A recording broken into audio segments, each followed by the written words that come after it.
Hi, I'm Dr. Beech.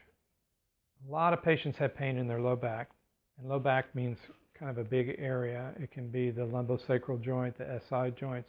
But today what I want to talk about is something a little lower than that in the pelvis. It's called the piriformis muscle, which would be pelvic pain. Let's take a quick look at the anatomy of the piriformis muscle.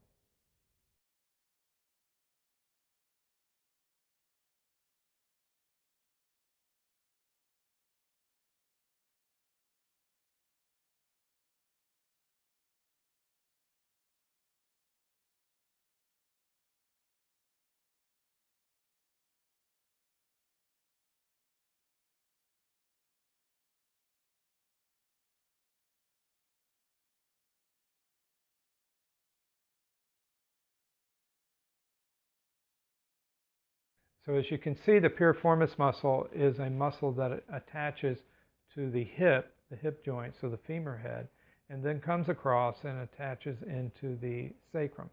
And the purpose of that muscle is as it tightens, it helps to rotate and move the hip. This muscle has a tendency to get tight in patients a lot. Mostly, I have found, is because of foot pronation, as I've talked about in many videos.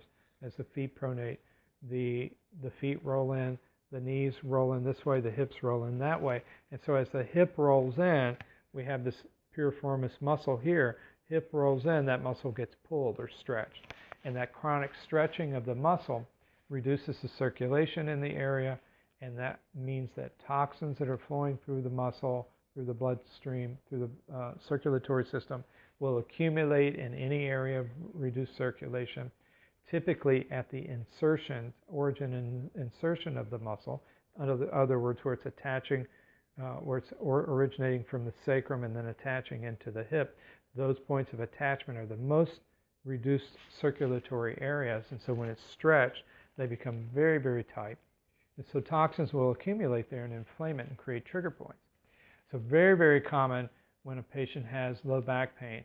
If I lie them on their side and roll them over a little bit with their hip coming down, I can feel that area really easily in the person's ow, ow, ow, that hurts. So what do we do for piriformis pain? As in all things, we have to look for the etiological factor. Many times, as I said, it's the feet, so we always have to look at that. Sometimes there are other factors as well. But first we identify that, and then treating the piriformis, there's a stretch for the piriformis. Let's take a look at this stretch so you know how to do that.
So you can see that you can bring the leg up and stretch the piriformis muscle.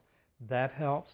But also in the office, I usually work that area with either my elbow working into those points or my thumbs, using my transdermal creams and stretching that area out and opening up the joint and the muscle, and then adjusting the hip joint and the sacrum as necessary to provide mobility into those joints where they become stiff and tight.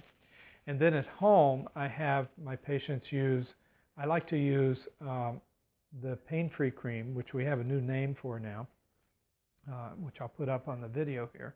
That pain-free cream, when the patient is lying on their side, looks like if you're sleeping at night lying on the side and you bend up one leg, that's the position I like to get in, where if you're hurting on the right side, you would lie on the left side straightening the left leg and then bending up the right leg so that the hip becomes very accessible.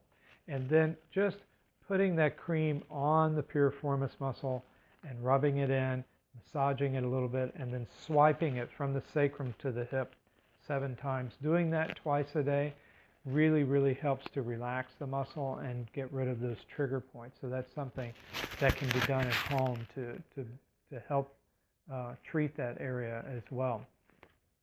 So typically this kind of problem goes away fairly quickly with proper treatment. If you have any questions, then don't hesitate to call us and ask more. Thank you.